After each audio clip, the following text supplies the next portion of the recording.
we are now going to we're going to ask Glenn some questions. So I'm going to ask Glenn a couple of questions, and then we're going to open to the floor, and you guys can kind of ask some questions as well. And we'll kind of see where that takes us. So I'm going to go plonk myself over here. So Glenn, placement moves. What's your view on when you were moved? What were the reasons that were given? So I'll start off by saying that I've had 15 placements since I've been in care. The last 2 of those happened in the last 11 years, which means I had 13 placements in between the ages of 0 and 7. And at no point between those, although I might have been young, immature, whatever you might say, I still had a say in what goes on in my life. I should have, well no, I didn't. I should have had a say what goes on in my life.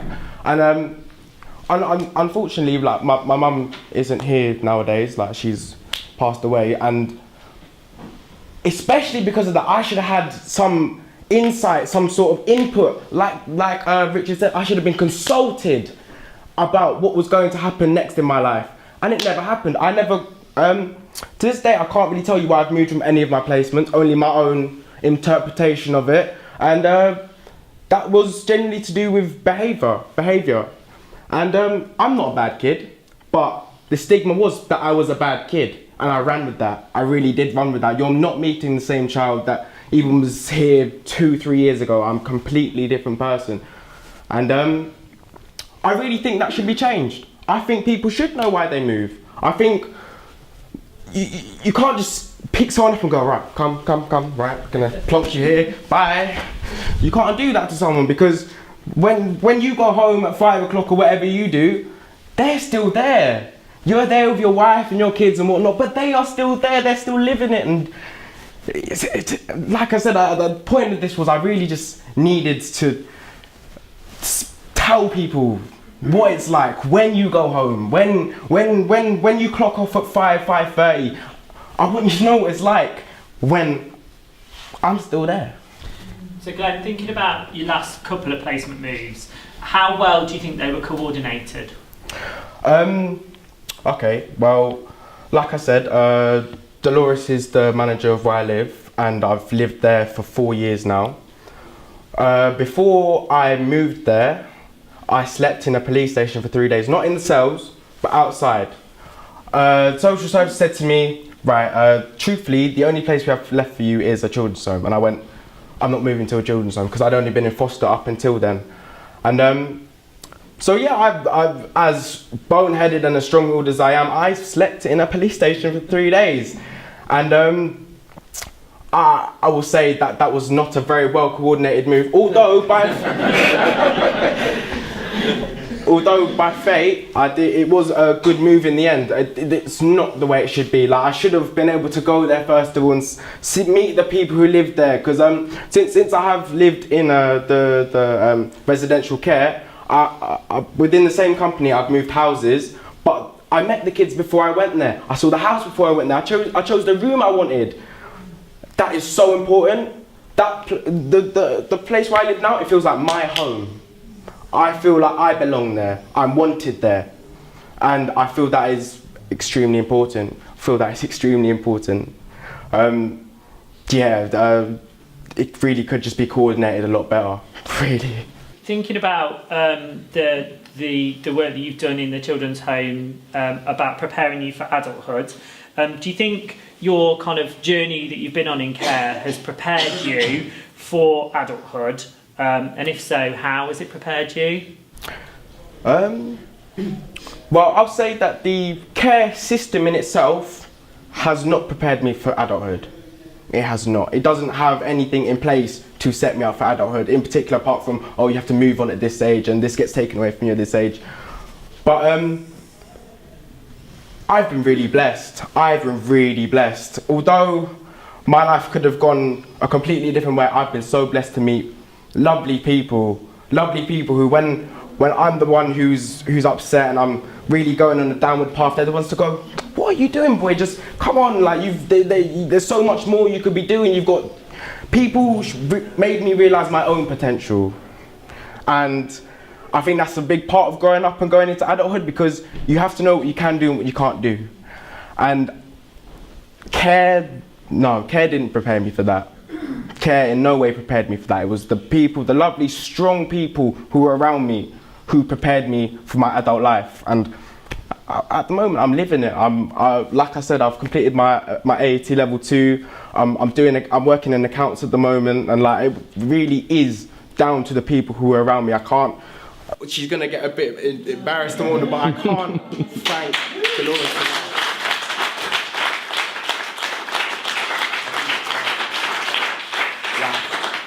She's been my rock for the last couple of years, and that's all it takes. Someone needs to be there, be behind you and say, realise your potential, boy.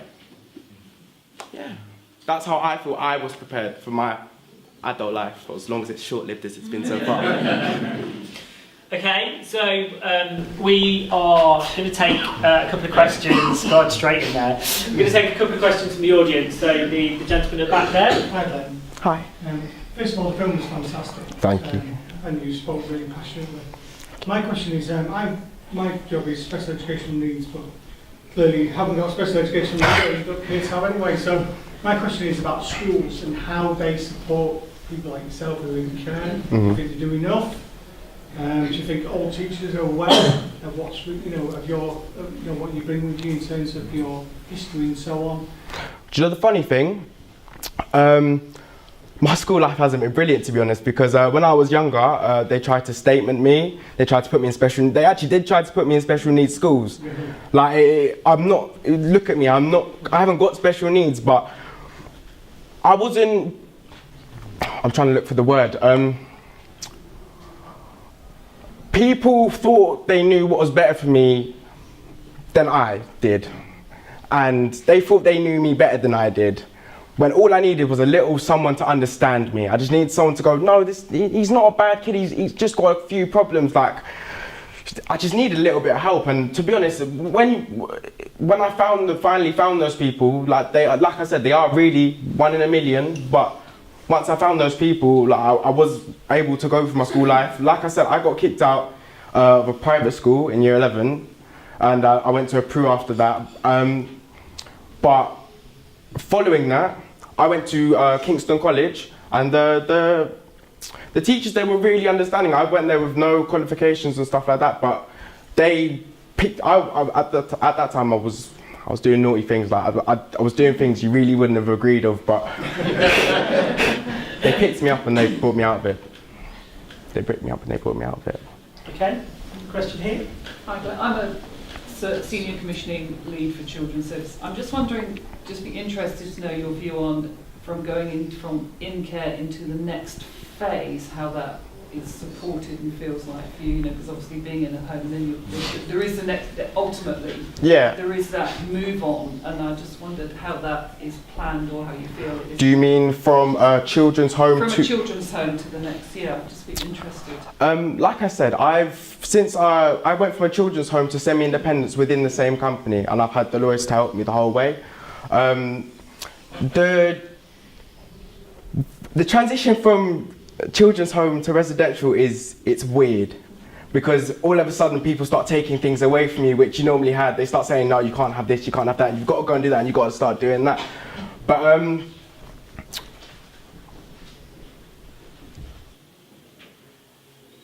sorry, I lost my track of thought there. So what other things do you think that have helped support you in that transition? I mean, you mentioned Dolores. Are there more things that you think you could have had to help you with making that move from being in a children's home to being slowly more independent? To be honest, that's what I think it should be. It should be more of a transition than dumping someone into it. Because I was quite lucky. Like when there was times of me being a semi-independence, when I spent all my money or I didn't have food, I had people there to back me up at the same time. So they'd say, "Oh, what are you doing with your money, boy? Okay, I'm gonna go take you for some takeaway. Just don't do it again."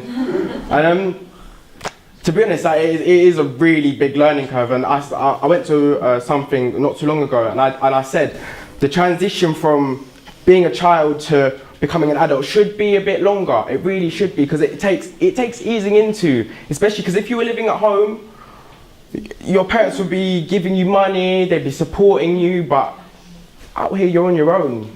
You might have people behind you, but mainly you're doing everything by yourself, and yeah, it could just be a really lot longer. So we'll take this question here, and then we'll go to the back. I think firstly I'd say, I think you're really brave to be on the stage. Thank you. I'm really nervous.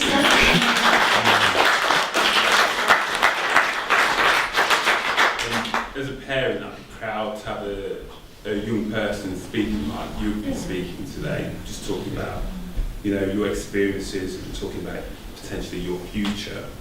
And I think part of my question, it's in two parts really, is what you see your future as being, what you want to, what your aspirations are.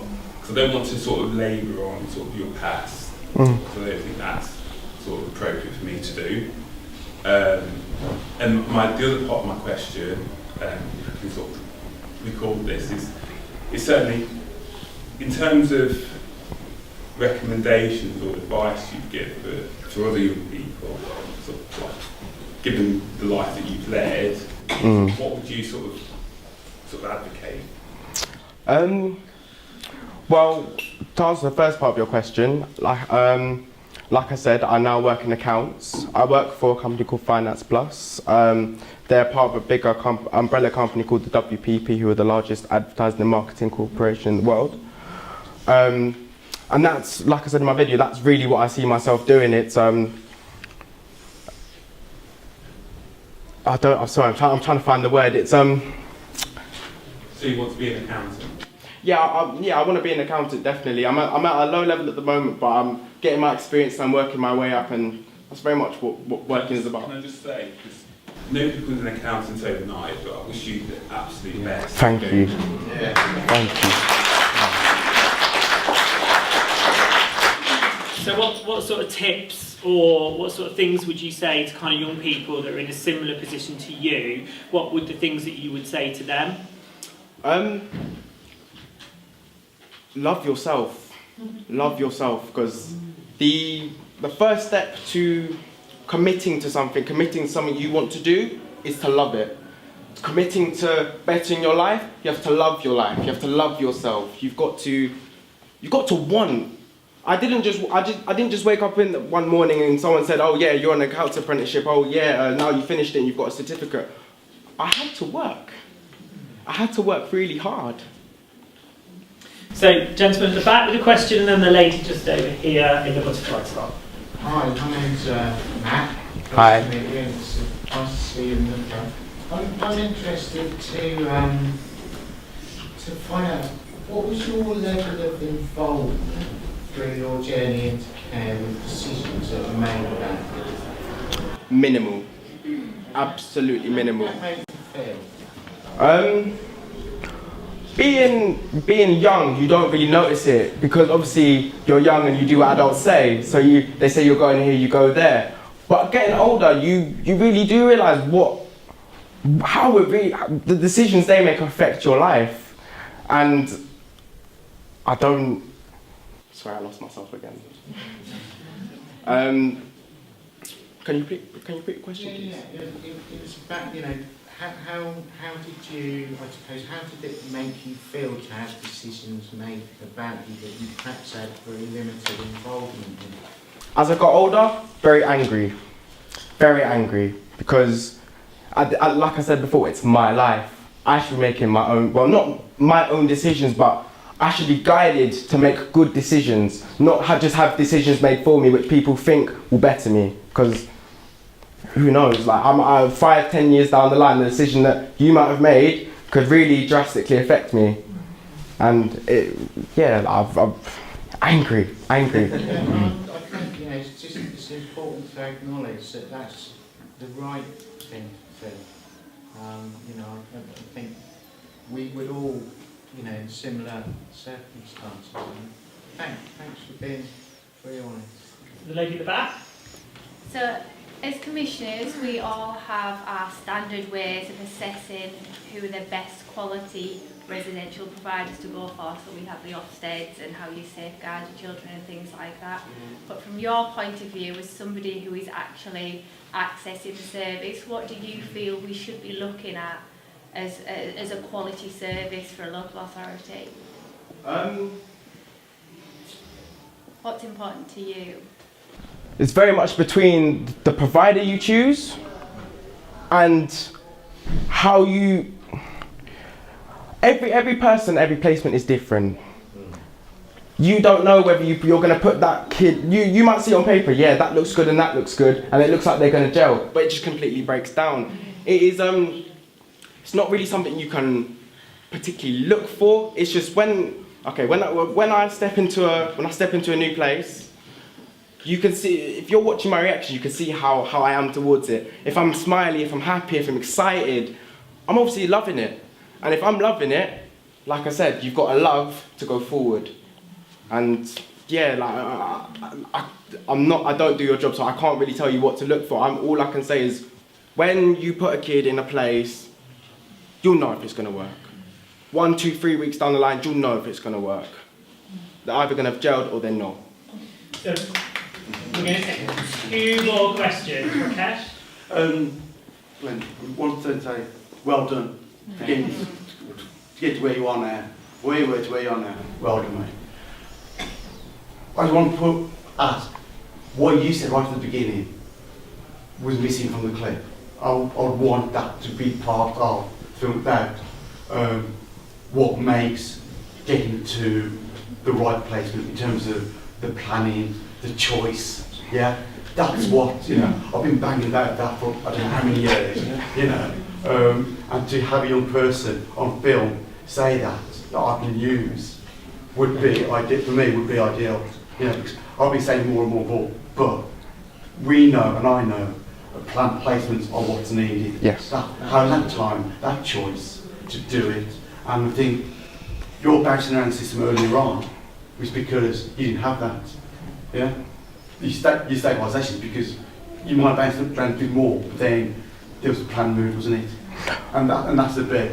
If we could get that across to social workers, to ADs, to everyone else to understand. Hold on, let's not wait till a young person disrupts or the provider disrupts the placement. Let's actually decide, let's see what else we can do. Yeah. Precisely. Like if you see, okay, this kid's not responding very well to this placement, maybe what we can do is try and for I don't know if this works because I know there's procedures and stuff like that, but you could say, all right, we could take him to respite in another place for a night, 2 nights, see how he does there. If the boy's doing well and he's gelling there, leave the boy where he is and don't return him to the other place. Just get his stuff moved because he's obviously doing well there. But ask him first. Yes, that is the key. So, we'll take 1 more question. There you go. Hi Glenn. Hi. My name's Tracy.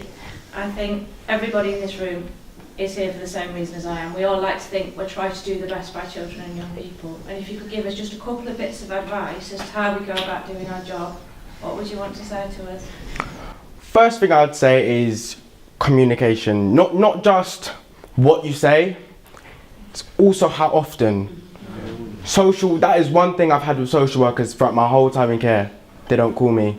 They don't call me enough. I want them to call me every week. How are you doing, Glenn? How was school today? Da da da da da. Like if this person's going to be making decisions in your life or helping you to make decisions in your life, they've got to know how you're doing. They've got to know you on a personal, on a level. They've got to know you on a level. And to be honest, I don't think that's done enough. Like I said, most social workers, they do their thing. They have their 30 kids and they clock off at 5 o'clock and they just go, oh, I've got loads of other cases to be dealing with and stuff like that. And it's like, no, you're dealing with me, a human being. And I feel like I should feel as such. I really should feel as such. And